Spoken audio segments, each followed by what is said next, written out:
Selon toi, c'est quoi la définition d'aimer, de l'amour? Qu'est-ce que l'amour? Ça paraît beau dit comme ça. Pour certaines personnes, ça va être un amour passionnel. Pour d'autres, ça va être un amour qui devrait être du coup inconditionnel. Pour d'autres, conditionnel. Il y a différentes formes d'amour selon les personnes, selon la perspective. Selon moi, l'amour n'existe pas en lui-même. Ce n'est pas une entité propre en mode il existe. Pour moi, l'amour, c'est comme la vie, ça s'entretient. Ça veut dire qu'on est censé apporter quelque chose pour pouvoir entretenir cet amour. Pour moi, l'amour, c'est comme une flamme. Si tu coupes l'oxygène à cette flamme-là, elle va s'éteindre. Pour l'amour, c'est pareil. Il faut entretenir l'amour. Et j'ai tendance à penser que le premier amour qu'on se doit de porter, c'est vis-à-vis de nous-mêmes. Les gens ont tendance à parler d'amour vis-à-vis d'autrui. Et concernant eux-mêmes, ils se disent « Ah mais moi je m'aime, ah si moi je m'aime parce que regarde, j'aime ma personne, tout ça, ok d'accord. Mais est-ce que tu te prouves quotidiennement que tu t'aimes ?» Ça, c'est la chose la plus importante. Le fait de penser que l'amour est une entité en elle-même, on pense que « Oh, je l'aime bien, non mais j'ai des sentiments à travers ça, à travers lui, à travers telle personne et tout, je m'aime » sans forcément se prouver à soi-même. Si tu te respectes pas, déjà tu t'aimes pas. J'ai tendance aussi à penser que l'amour, c'est le respect.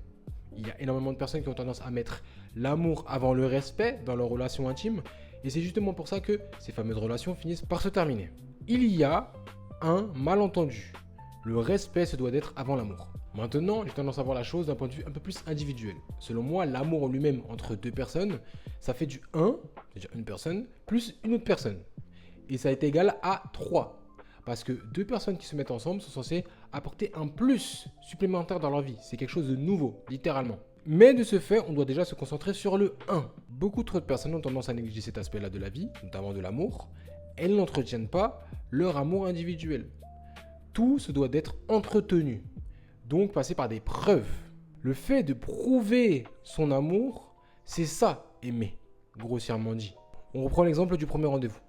Si le premier rendez-vous, tout se passe comme prévu, tout ça, mais au fur et à mesure du temps, ça devient de plus en plus, entre parenthèses, détaché, ça veut dire qu'il y a de moins en moins de preuves d'amour, d'attention, d'affection, forcément, à un moment donné, on va commencer à remettre en question, tout simplement, les sentiments de la personne d'en face. Ben pour l'amour, c'est la même chose. Et l'amour de soi-même, c'est la même chose.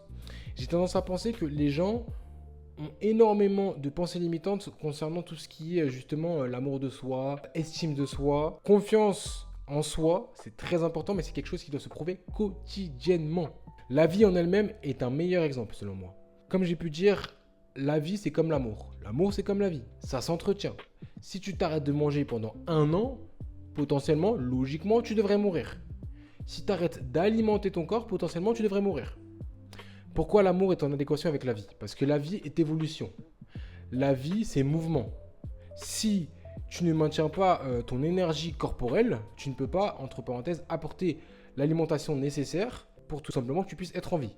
Ben pour l'amour, c'est la même chose. Comme j'ai pu dire, l'amour, c'est comme une flamme. De ce fait, si on revient d'un point de vue un peu plus individuel, tu te dois de t'aimer d'abord. Donc, c'est des preuves d'amour. Tu te dois de te respecter, de respecter ta personne, de respecter ce fameux amour à travers des preuves. Le respect, c'est de l'amour. Mais le respect d'abord, c'est une forme d'amour. Tu respectes cet amour-là en faisant quoi? Des preuves. Donc, le respect passe par des preuves. Les preuves, c'est une forme d'amour. Prends conscience de tout ce qui englobe ton environnement intérieur et aussi extérieur. Tu te dois de comprendre qui es-tu? Qu'est-ce que tu es? Qui je suis? Cette question-là que tu dois te poser. Qui je suis? Beaucoup de personnes sont perdues dans leur vie parce que justement, elles ne savent pas qui elles sont. On a tendance à dire qu'il faut savoir d'où l'on vient pour savoir où est-ce que l'on va. J'ai tendance à penser que pour savoir déjà où est-ce que l'on va, parce que jusqu'à preuve du contraire, en termes d'environnement, des géolocalisations, géographie ou je ne sais pas quoi, ce n'est pas réellement important. Jusqu'à preuve du contraire, le premier environnement dans lequel tu évolues, c'est ton corps, c'est toi-même. De ce fait, tu te dois absolument de savoir qui tu es pour savoir où est-ce que tu vas. Donc déjà, pose-toi la question, qui je suis? J'ai tendance à penser que lorsqu'on est enfant, si on part du principe que la vérité sort de la bouche des enfants, la vérité c'est une forme de transparence, donc de vérité, donc de preuve factuelle, donc une forme d'amour et aussi de respect. On a souvent tendance à aborder malheureusement les relations d'un point de vue social, donc à ne pas forcément dire la vérité. on entame la chose d'un point de vue, oui, je dois bien me faire voir, tout ça et tout. Donc au final, il n'y a pas de vérité, donc il n'y a pas de transparence, il n'y a pas de respect, donc il n'y a pas de respect. Donc s'il n'y a pas de respect, pardon, il n'y a pas d'amour.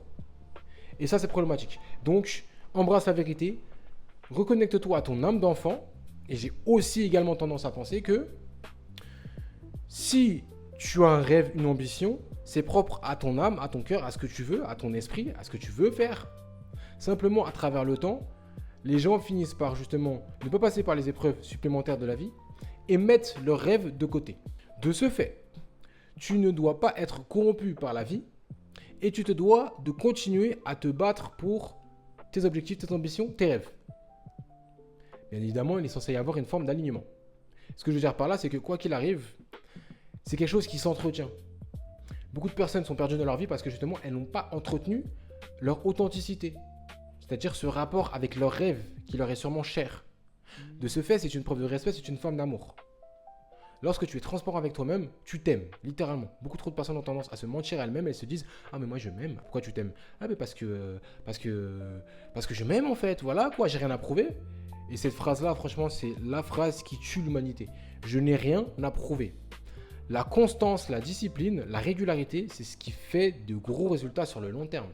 Les gens considèrent que, déjà d'une, ils considèrent que la perfection n'existe pas, mais ils ne se remettent absolument pas en question et se disent « Je n'ai absolument rien à faire, je suis satisfait de ma situation, je m'aime. » Donc concrètement, si tu es dans une forme d'inaction, ça veut dire que tu es en inadéquation avec la vie elle-même, tu n'es pas dans une forme d'évolution, c'est que tu te considères comme parfait. Mais malgré tout, tu arrives à dire que la perfection n'existe pas. Et ça, c'est problématique. Tu te dois constamment de te remettre en question, de te prouver à toi-même que tu t'aimes à travers des preuves, travailler sur toi, développer des compétences, te respecter à travers quoi? Ton alimentation, ton adéquation, ton alignement, ton rêve, ton ambition. C'est très important. Si tu as réussi à travers ta durée de vie, littéralement, ton temps de vie, à rester authentique, c'est une plus grande preuve d'amour que la personne qui s'est menti à elle-même, grossièrement dit, face à la société, et qui se dit non mais moi je m'aime en fonction des normes sociales parce que toute personne lui a dit ah ouais t'es trop fort. Sauf qu'au final c'est vivre par procuration, c'est extérioriser sa propre vie. Donc au final c'est vider son âme. Et à la fin tu te sens vide, tu te sens perdu et tu comprends pas pourquoi, mais t'es pas aligné, t'es pas heureux. Le plus important, c'est l'alignement. Et l'alignement se passe à travers une forme de respect. Le respect se passe à travers une forme de preuve. Et les preuves se traduisent avec, du coup, une forme d'amour. Prouve-toi quotidiennement, c'est l'amour que tu te donnes. L'amour, c'est une preuve. Et il faut que tu partes du principe que c'est normal d'être éprouvé, de prouver l'amour. Le fait d'être éprouvé, tout simplement, c'est prouver sa valeur. Donc tu te prouves quotidiennement que tu t'aimes, tout comme tu dois prouver quotidiennement à la personne d'en face que tu l'aimes. Tu ne dois absolument pas te reposer sur tes lauriers. Tu te dois de faire pareil avec toi-même, jusqu'à preuve du contraire. Pour maintenir une chose, on est censé la faire tous les jours. Tu te brosses les dents tous les jours, tu te douches tous les jours pour maintenir une hygiène. Pour l'amour, c'est la même chose. Pour la confiance en soi, c'est la même chose. Pour toute forme de chose, c'est la même chose. Pour la vie elle-même, c'est la même chose. Tu dois maintenir la vie, tu dois maintenir l'amour à travers des preuves.